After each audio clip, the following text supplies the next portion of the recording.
Good morning, kids! Welcome to another day of our class. It is another day of fun and learning. I am Teacher Frell, your teacher in English 3, Quarter 4, Week 3. Melc-Based. Our lesson for today is about simple maps. So kids, are you ready to listen? Let's get started! At the end of this lesson, you are expected to interpret simple maps of unfamiliar places. Hello kids! Today, we are going to study about simple maps. A map is a drawing of a particular area, such as a city, a country, or a continent showing its main features, typically represented on a flat surface. Have you been on a trip? Were you able to see some signs and symbols that tell something about the place you have been to? It is important to know how to read and interpret maps, signs, and symbols. It helps to locate unfamiliar places easily. It also helps do things safely and correctly. Now, let's identify the pictures and tell the meaning of the following signs and symbols. What does this symbol means? Correct! This symbol means telephone booth. It tells that there is a telephone booth on that area. What does this symbol means? Correct! It means comfort room. It tells that there is a comfort room on that area. What about this symbol? What does it mean? Correct! This symbol means a dental clinic. It means that there is a dental clinic on that area. How about this symbol? What does it mean? Correct! This symbol means grocery or supermarket. What about this picture? What does it mean? Correct! This is a restaurant. And now for our activity, let's do task 1. Draw at least 3 signs that you see in your community. Do this in your notebook. I will show you some example for this activity. In my community, I saw this sign. This sign tells that there is a playground on that area. And the other one that I saw in my community is a bike lane. Now kids, it's your time to draw. What signs and symbols do you see in your community? For our next activity, task 2, Philip is staying at his cousin's apartment in the city for the first time. Study the city map below. Answer the questions based on the map. Write your answers in your notebook. Here is the map. This kind of map is a city map, where you can find the name of the streets.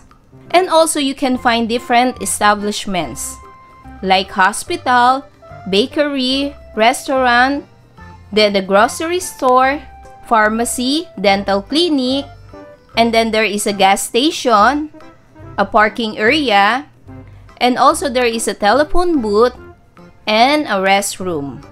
Now start studying the map.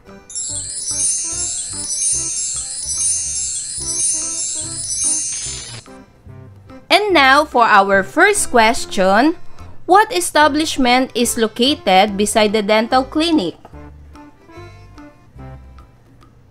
Correct! The establishment that is located beside the dental clinic is a pharmacy.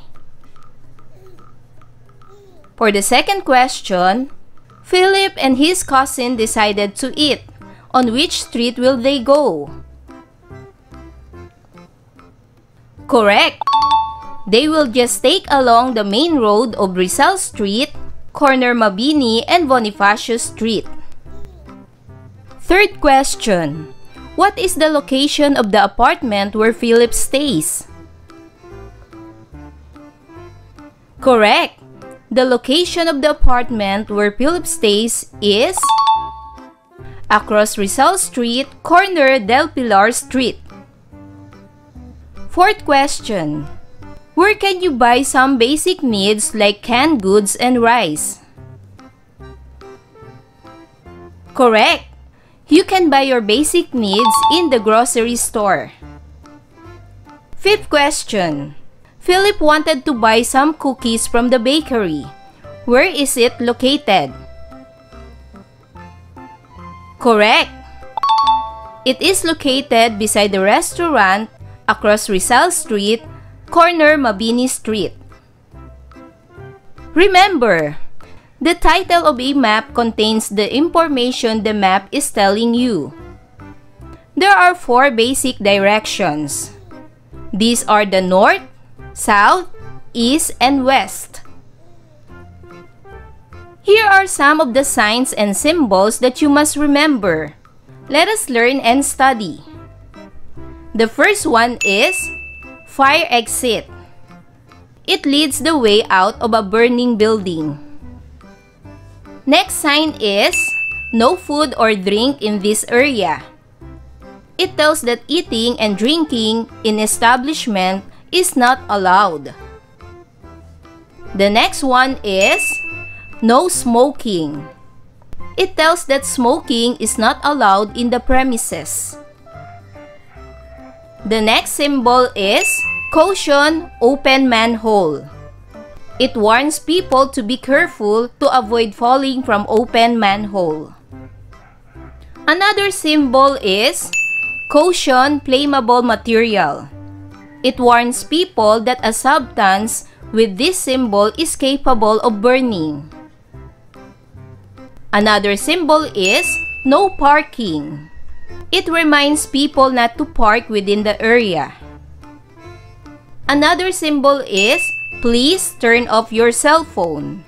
It reminds people to turn off mobile phones while in the premises. The next one is caution, wet floor.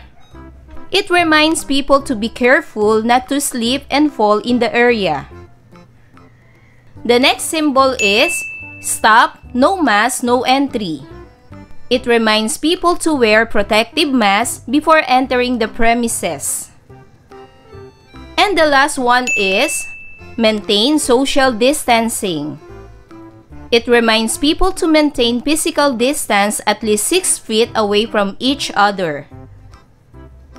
And now for the task 3. Choose the letter of the statement that corresponds to the given signs and symbols. Number 1. What does this symbol means? A. Talk to your seatmate. B. Be quiet. C. Sing loudly. What is the correct answer? Correct. The answer is letter B. Be quiet. Number 2. What does this symbol means? A. Do not run. B. Do not walk. C. Keep running. What is the correct answer? Very good. It is letter A. Do not run. Number 3. What does this symbol means? A. Wear ID before entering a premise. Letter B. Keep your ID inside your bag. Letter C. Hide your ID to the security personnel. What is the correct answer? Very good. The correct answer is letter A. Wear ID before entering a premise. Number 4. What does the symbol means? A. Use the designated pedestrian crossing. Letter B. Cross any part of the road. C. Cross the street when vehicles are moving. What is the correct answer? Correct. The answer is letter A. use the designated pedestrian crossing. Number 5. What does this symbol means? A. Vehicles must increase their speed. B. Vehicles must decrease their speed. C. Vehicles must give way to other vehicles. What is the correct answer? Correct, the answer is letter B. Vehicles must decrease their speed.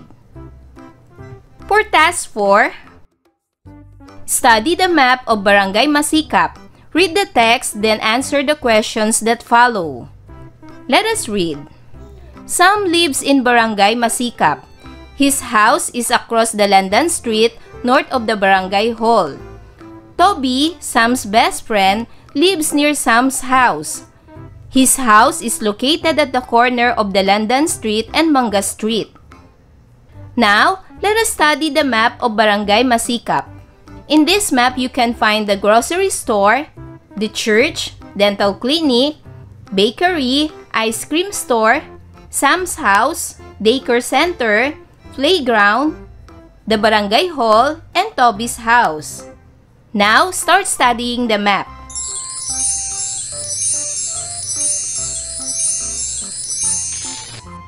And now, let us answer the following question. First question, what is located north of Sam's house? Very good. The church is located north of Sam's house. Second question, what is found west of the barangay hall? Correct. The playground is found west of the barangay hall. Third question, Sam will visit his best friend Toby. From his house, which street should he take? Very good. He will take Manga Street to visit Toby. Fourth question, when Sam reached his best friend's house, they decided to have some ice cream. From Toby's house, how can they reach the ice cream parlor? Very good. To reach the ice cream parlor, from Manga Street, turn left to the Landan Street and cross Avocado Street where they could find the ice cream parlor beside the bakery store. Fifth question. Sam's mother works as a barangay health worker. She needs to buy some goods for their feeding program. Which way should she go if she is coming from the barangay hall?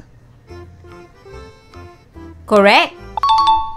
From barangay hall, the way she should take is Avocado Street, turning left to Lanzones Street, and there it is the grocery store.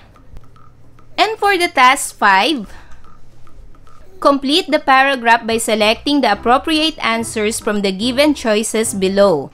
Write your answers in your notebook.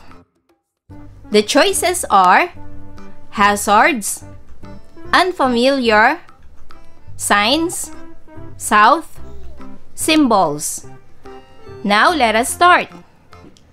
Reading and interpreting maps, signs, and symbols is important because it helps a person find unfamiliar locations. It helps a person keeps away from hazards. There are 4 basic directions, namely north, south, east, west.